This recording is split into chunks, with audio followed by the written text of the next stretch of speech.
out. Get ready for the nerd out. Better put specs on. Welcome to a special edition of the Pullist Examiner. Today is the Bearded and Coles comic cover challenge, and I'm going to be looking at the best covers of 2022 that are in my personal collection. So I may give a little bit of backstory to why I purchased some of these titles, but really I'm just going to be sharing what is, I think, some really great artwork that makes these the best covers for last year. So let's take a look at my top 10 covers in no particular order. So let's start off with The Last Shadowhawk. This was a nostalgia pick, and this is the variant cover that was done by Bill Sienkiewicz. Hopefully I'm pronouncing his last name correctly. If you don't know who he is a prolific comic artist, has done many covers for various titles, and if you're a New Mutants fan, you may have seen a lot of his work in that title. I've seen some of my favorite covers he's done in the Daredevil world, but this was a nostalgia pick going back to Shadowhawk from my childhood purchases from Image Comics when they first started, and they did this kind of one shot that came out this year, and Bill Sienkiewicz did this really amazing cover, and I had to grab it. It was a total cover buy, and a little bit of nostalgia too. Next up on the list is going to be Swamp Thing, issue number 12.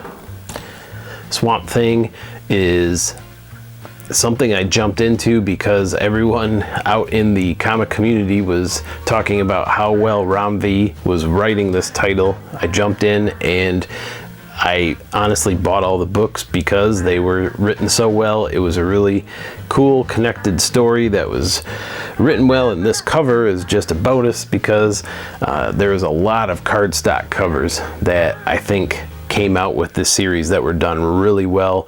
This one was my favorite. This is a Liam Sharp cover, and this usage of the dark with the green, really just a cool cover to buy. Next up on my list is going to be Ghost Rider Vengeance Forever, issue 1. It's a one shot again, and this one shot, I'm not a huge Ghost Rider reader, but I saw this on the shelf, saw the cover, and I'm like, wow, that looks really cool. I think if I remember correctly, it's been a while since I read it, but the image here has what looks like tattoos on Ghost Rider, and it's some kind of living ink that the stories inside the comic are based on those tattoos changing. So kind of a cool concept, but this cover, I mean, wow, great job there. Total cover buy on this one. So when Batman 118 came out, I saw that Victor Bogdanovic did this homage cover. This was one of the variants. There was a more expensive variant that didn't have the Batman title on it, but this was something that was sitting on the rack in the LCS, and I was like, gotta have that. If you are not familiar with this is homaging, it's homaging Spider-Man #1 and possibly Spawn #1 too. But if you check the signature from Victor, he even notes with his little homage tag in his signature that it's after Todd McFarlane. So really, I like this cover, and again, just a great cover, and had to buy it. In 2022, we finally got a Predator series from Marvel. I know there was some rights issues that seemed to be delaying the publication, and we finally got it. And with Predator #1, there was a bunch of covers.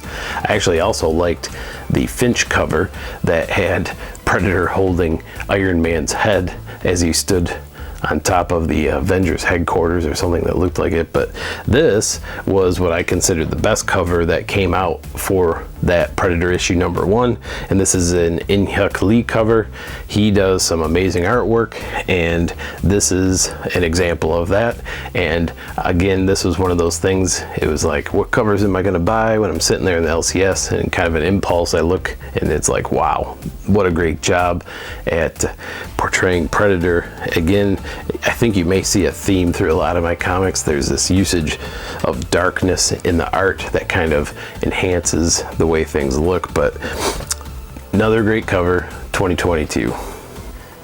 So I'm not usually a Peach Momoko fan, but Maestro World War M issue number 4 had this cover by Peach Momoko, and I had to buy it. It was probably one of the best covers of the entire series. You know, if you throw in the regular covers and the variants, it was just really well done. I like the portrayal of the Maestro, aka Incredible Hulk, and this is a really cool cover that I've seen some other Momoko covers and I'm like, I don't know, it's just not my thing, but this, I was like, wow, that is really a striking cover, looks awesome, and decided to put that on my best of list as well. So the next 2 covers on my list have some commonalities. Number 1, they're both Wolverine. Number 2, they're by some of my favorite artists.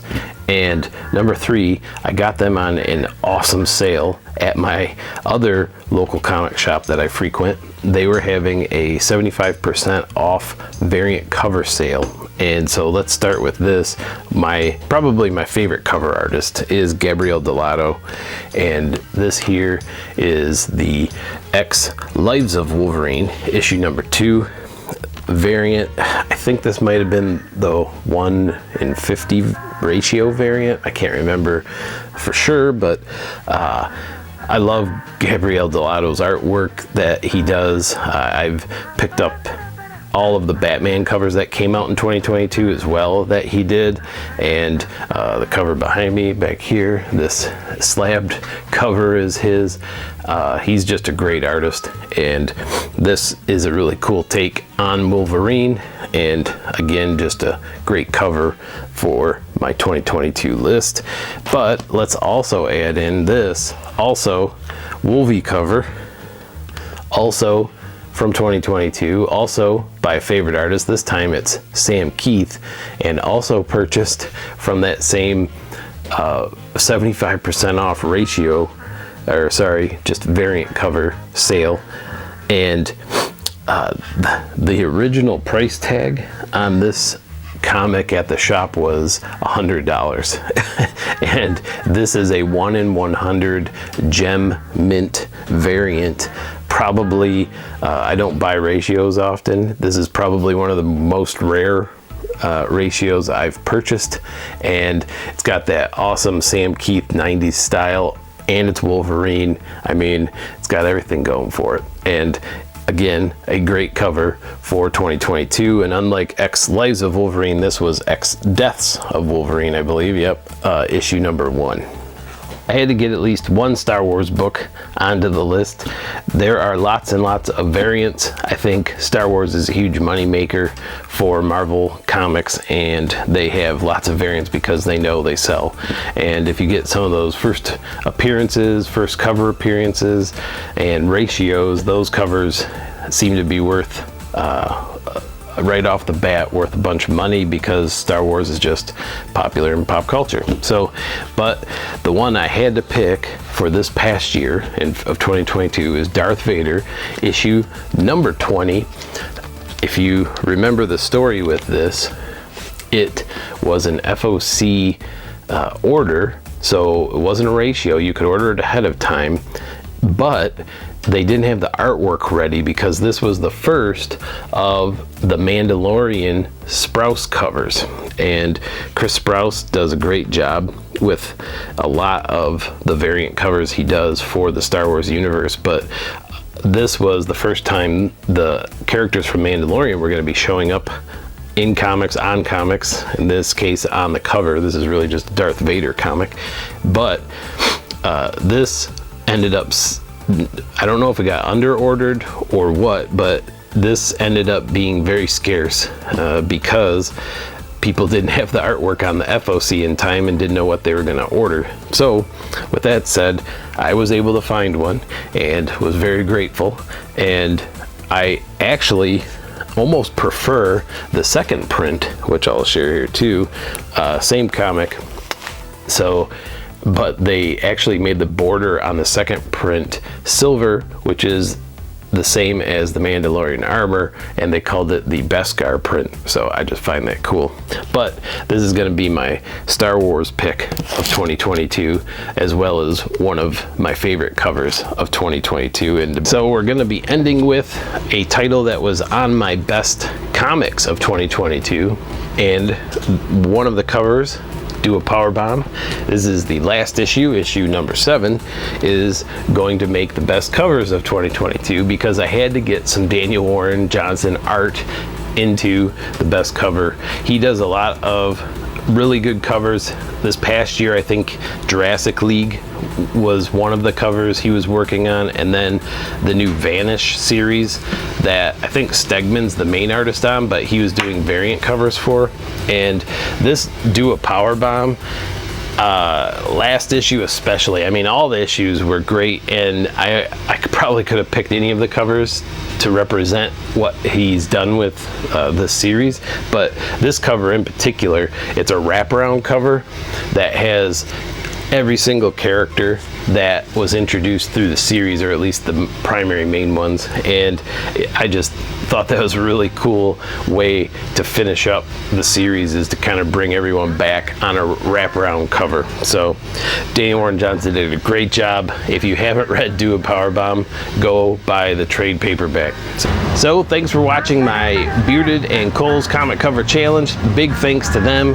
I really appreciate that they give this challenge frequently, and that lots of people in the comic book community participate in it. It's kind of fun to see all the covers that people come up with. But thanks for watching my picks, and we'll see you next time on the Pull List Examiner. Remember to read them, bag them, and board them, and have a good day. Thanks.